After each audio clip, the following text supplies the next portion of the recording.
नमस्कार, पीके क्रिएशनमध्ये तुमचं मनापासून स्वागत आहे। आज आपण पाहणार आहोत परफेक्ट प्रमाणात बालुशाही रेसिपी।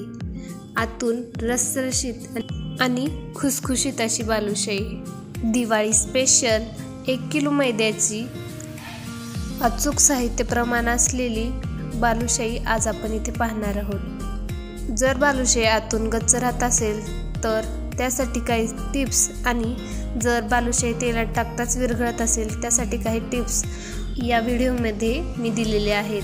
तर तुम्ही व्हिडिओ स्किप न करता पूर्ण व्हिडिओ पहा, जेणेकरून तुमची बालुशाही परफेक्ट प्रमाणात आणि छान खुसखुशीत आणि सगळ्यांना आवडणारी अशी बनेल। आपल्या घरात कुणालाही बालुशाही आवडणार नाही असे नाही होणार, कारण बालुशाही ही सगळ्यात आवडती गोष्ट आहे। यात मी गोळा कसा मळायचा, बालुशाही कशी तळायची किंवा बालुशाही किती वेळ पाकात ठेवायची यासाठी भरपूर टिप्स दिलेले आहेत। तरी तुम्ही व्हिडिओ शेवटपर्यंत बघा, म्हणजे तुम्हाला समजून येईल।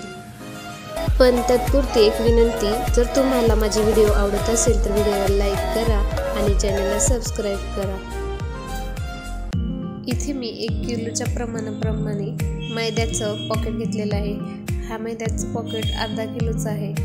यासाठी आपल्याला 1 किलो म्हणजे 2 मैद्याचे पॉकेट लागणार आहेत। मैदा आपण घेताना चाळणीच्या साहाय्याने चाळून घ्यायचे, जेणेकरून त्यात काही घाण वगैरे असेल तर ते निघून जाईल। जर तुम्ही ग्लासच्या साहाय्याने मोजत असाल तर 6 ग्लास हा मैदा येईल। शक्यतो तुम्ही किलोच्या प्रमाणेच ही बालुशाही करा। जर तुम्ही ग्लासाने जर मोजून घेत असाल तर 1 ग्लास पूर्ण भरून आपल्याला तेल गरम करून ते पूर्ण थंड करून घ्यायचे। जर तुम्ही साजूक तुपाने जर बालुशाही करणार असाल तर या जागी तुम्ही तेलाच्या वाटणीचा तुपाचा वापरही करू शकता। जर तुमच्याकडे तूपही नसेल तर तुम्ही या जागी डालडाचाही वापर करू शकता। डालडा तसाच न वापरता त्याला थोडं गरम करून पातळ प्रमाण करून तो डालडा तुम्ही यात वापरू शकता।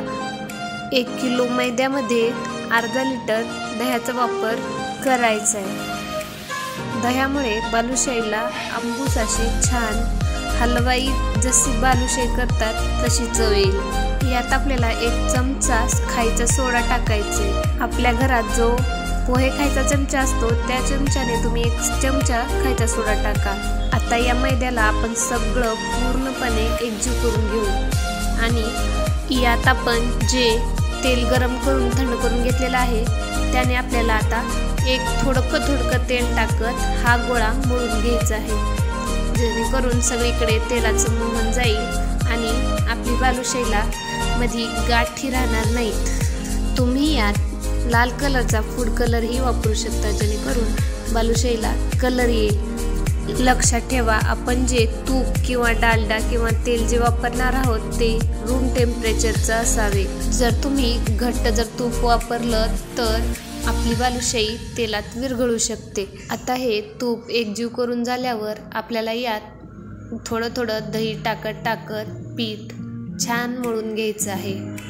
तुम्ही जर घरच्या घरी काही कार्यक्रम करत असाल किंवा कोणता मोठा सण समारंभ असेल तर तुम्ही ही बालुशाही घरच्या घरी काही वेळातच करू शकता। जर तुम्ही बालुशाही जर बाहेरून आणत असाल तर ती बालुशाही किती दिवसाची केलेली आहे किंवा त्यात तेल कसं वापरलेलं आहे हे आपल्याला काहीच माहिती नसतं। शिवाय ते किती दिवसाचं करून ठेवलेलं आहे ते देखील आपल्याला माहिती नसतं। त्यामुळे घरच्या घरी केलेलं आपल्याला कधीही ऐकणार नाही। त्यामुळे आपल्याला शक्यतो घरीच आपण बालुशाही तयार करावी। आता आपला इथे गोळा मळून झालेला आहे। आता आपण यावर 1 ताटली झाकून ठेवायची आहे। जोपर्यंत आपल्या गोळ्याला तेल सुटत नाही तोपर्यंत अशीच ताटली झाकून राहू द्या। तुम्ही येथे एका पॉलिथिन बॅगमध्ये किंवा यावर ओला कपडा झाकून ठेवू शकता, जेणेकरून या आपल्या पिठाला खपली येणार नाही। तोपर्यंत एका खोलगट पातेल्यामध्ये आपल्याला 4 ग्लास साखर घ्यायची आहे। 1 किलो मैद्यामध्ये 1 किलो साखर लागेल आणि या साखरेमध्ये 4 ग्लास आपल्याला पाकासाठी पाणी ओतून घ्यायचं आहे। आपल्याला याचा एकतारी असा पाक बनवून घ्यायचा आहे। गॅस ऑन करून आपल्याला या साखरेला असं एकसारखं हलवत राहायचं आहे। साधारण 20 मिनिटं आपल्याला हा पाक तयार व्हायला लागणार आहे। लक्षात ठेवा की आपल्याला या पाकाला असंच वरचेवर हलवत राहायचं आहे। पाक आपला जोपर्यंत होत आहे तोपर्यंत आपल्याने जे पीठ मळलेलं होतं त्याचा असा एक गोळा काढून त्याला छान असं मळून असं त्याचा छान गोळा तयार करून घ्यायचा आहे। व्हिडिओमध्ये तुम्ही बघू शकता त्याला असं छान गोल गोल मळत तुम्ही हा गोळा तयार करून थोडा त्याला चपट आकार देऊन मध्ये एक सुराख करायचे। हे सुराख तुम्ही लाटण्याच्या साहाय्यानेही करू शकता। शक्यतो सुराख मोठं ठेवा, आपली बालुशाही फुगल्यावर हे सुराख बारीक होऊन जाईल।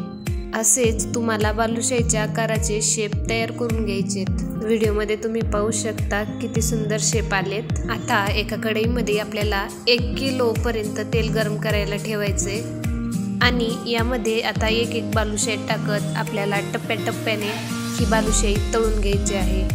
शक्यतो तेल बालुशाही तळताना जास्त गरम होऊ देऊ नका, मीडियम फ्लेमवरच बालुशाही छान तळून घ्या, जेणेकरून आपली बालुशाही मध्यपर्यंत तळेल आणि मधून पोगर फ्लफी होईल।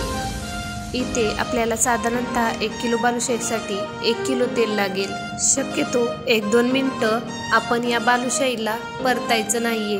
1-2 मिनिटानंतर आपण याला परतून घ्यायचं आहे। या ठिकाणी व्हिडिओ मोठा होईल यासाठी मी व्हिडिओची स्पीड वाढवली आहे। या ठिकाणी बघू शकता आपली बालुशाही छान तळत आलेली आहे। साधारणतः 15 मिनिट ही बालुशाही तळायला वेळ लागणार आहे। बघा की बालुशाही पूर्ण तळून झाली की हलकी होऊन तेलावर तरंगते आणि तेलात जो फेस आलेला आहे तोही कमी होतो।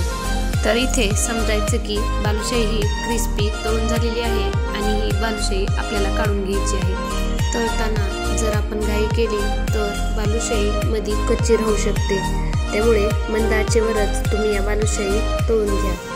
बालुशाही तळताना आपल्या तेलात जेवढी बालुशाही बसेल तेवढ्याच बालुशाही टाका। जर बालुशाही जास्त झाल्या तर त्या कच्च्या राहू शकतील, त्यामुळे जास्त आतपर्यंत त्या तळल्या जाऊ शकणार नाहीत।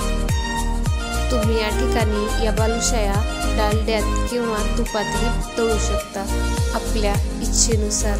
एकीकडे इथे आपला पाक तयार झालेला आहे, त्यात तुम्ही आवडीनुसार केसरच्या काड्या किंवा केवडा इसेन्स, जर तुमच्याकडे वेलची पावडर असेल तर तुम्ही यात वेलची पावडरही टाकू शकता आणि थोडा फूड कलरही टाकलं तर चालेल। इथे माझ्या बालुशाहीला ऑलरेडी खूप छान कलर आलेला आहे, त्यामुळे इथे मी कलरचा वापर केलेला नाहीये। एका बाजूला आपल्याला बालुशाही तळून लगेच पाकात टाकायचे आहेत। लक्षात ठेवा पाक हा गरम आणि बालुशाही गरम असली पाहिजे। लक्षात ठेवा जर आपला पाक हा एकतारी झालेला नसेल किंवा अर्धवट कच्चा असेल तर आपली बालुशाही मधून चिकट होऊ शकते। बनलेला पाक हा जो बालुशाहीवर कडक लेअर बनते तसा लेअर बनत नाही आणि अशा बालुशाहीला लवकर बुरशी येते। जर हा पाक 2 तारी झाला तर पाक हा बालुशाहीमध्ये आतपर्यंत शिरत नाही, त्यामुळे बालुशाहीलाही जास्त टेस्ट लागणार नाही। या ठिकाणी साधारणतः 10-15 मिनिटं ही बालुशाही आपल्याला पाकातून खालीवरी करत सारा पाक बालुशाहीमध्ये जोपर्यंत शिरत नाही तोपर्यंत ठेवायचा आहे आणि जसजसे ही बालुशाही आपल्याला तळून होईल तसतसं लगेच पाकात टाकायची आहे गरम गरम बालुशाही आणि अधूनमधून याला खालीवरी परतत राहायचे, जेणेकरून बालुशाहीमध्ये पूर्ण पाक आतपर्यंत पोहोचेल। या ठिकाणी तुम्हाला दिसत असेल की बालुशाही किती बाहेरून क्रिस्पी तळून झालेली आहे। असेच या बालुशाही आपल्याला साधारणतः 10 ते 15 मिनिट पाकामध्ये बुडवून ठेवायचे आहेत, किंवा तुम्ही एका मोठ्या परातीमध्ये बालुशाही काढून त्यावर हा पाकही टाकू शकता। ही बालुशाही वाळायला आपल्याला 1 दिवस आणि अर्धा दिवस म्हणजे साधारणतः 2 दिवस ही बालुशाही वाळायला आपल्याला लागणार आहे। म्हणजे पाक असा वाळून छान असा वरून त्याची कडक लेअर येते आणि त्यामुळे ही बालुशाही कडक, क्रिस्पी आणि रसरशीत लागते। जर थोड्या प्रमाणात तुम्हाला ताजी आणि क्रिस्पी बालुशाही खायची असेल तर तुम्ही लगेचच ही बालुशाही खाऊ शकता। तर या ठिकाणी तयार आहे आपली खुसखुशीत आणि आतून रसरशीत अशी बालुशाही, अगदी परफेक्ट प्रमाणात आणि कमी साहित्यात। अगदी अशाच पद्धतीने जर तुम्ही ही बालुशाही बनवलात तर तुम्हाला कधीही बालुशाही अवघड वाटणार नाही। तुम्ही अचानक कोण्याही टायमाला जरी बनवलात तर तुम्हाला परफेक्ट अशी बालुशाही मिळेल। अशी खुसखुशीत आणि रसरशीत बालुशाही तुम्हीही बनवा आणि आपल्या घरच्यांना खाऊ घाला। जर तुम्हाला हा व्हिडिओ आवडला असेल तर मित्रमैत्रिणींना शेअर करा आणि चॅनेलला सबस्क्राईब करा। असेच व्हिडिओ पुढे पाहण्यासाठी माझे चॅनेल PK फॅशन क्रिएशनला सबस्क्राईब करा। तर या व्हिडिओमध्ये मी ज्या काही टिप्स सांगितल्या आहेत त्या नक्की फॉलो करा। तर ही बालुशाही आपल्याला एका कोरड्या डब्यामध्ये साठवून ठेवायची आहे। यामध्ये जो उरलेला पाक तुम्हाला दिसत आहे त्यात तुम्ही पाणी टाकून याचा वापर चहामध्येही करू शकता किंवा इतर गोड पदार्थ जसे की शंकरपाळे यात सुद्धा तुम्ही याचा उरलेल्या पाकाचा वापर करू शकता, जेणेकरून तुमचा उरलेला पाक ही वाया जाणार नाही। बालुशाही करतानाच्या टिप्स मी आता तुम्हाला डबल सांगणार आहे, जेणेकरून तुमची बालुशाही चुकणार नाही। पहिली टिप आहे, तुम्ही मैदा घेताना हा चाळून घ्यायचा आहे। त्यानंतर दुसरी टिप ही अशी की आपल्याला मोहन हे म्हणजे तेल गरम जे करून घेतलेलं आहे त्याचे प्रमाण अचूक घ्यायचे आहे। तेल हे अगदी थंडही नको आणि जास्त गरमही नको, अगदी रूम टेम्परेचरचं आपलं जसं तेल असतं ते घ्यायचंय।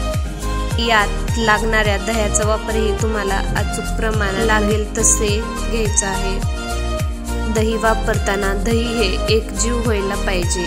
यात चौथी टिप म्हणजे आपण तळण्याला जे तेल घेणार आहोत ते तेल जास्त गरमही झालं नाही पाहिजे आणि जास्त थंडही नाही राहिलं पाहिजे, मीडियम असं हे तेल असलं पाहिजे। जर तेल हे जास्त गरम असेल तर बालुशाहीला लगेच लालवट कलर येतो आणि बालुशाही मधून कच्ची राहते। यानंतर जी पाचवी टिप्स आहे ती म्हणजे यासाठी लागणारा जो पाक आहे तो हा एकतारीच असला पाहिजे, जास्त कमीही नाही आणि जास्त दोन तारीही पाक इथे चालणार नाही, जेणेकरून आपली बालुशाही ही परफेक्ट होईल। जर तुम्हाला ही रेसिपी किलोग्रॅमनुसार करायची आहे तर मी डिस्क्रिप्शनमध्ये याची सर्व माहिती दिलेली आहे, तुम्ही त्यामध्ये बघून हे सर्व बालुशाहीची साहित्याची रेसिपी करू शकता। तर व्हिडिओ आवडल्यास व्हिडिओला नक्की लाईक करा आणि सबस्क्राईब करा। असेच नवीन व्हिडिओ पाहण्यासाठी माझं चॅनेल पाहत राहा। पुन्हा एकदा तुम्हाला दिवाळीच्या खूप खूप शुभेच्छा। येणारी दिवाळी तुम्हाला आरोग्यदायी आणि सुख समाधानाची जावो ही सदिच्छा। धन्यवाद।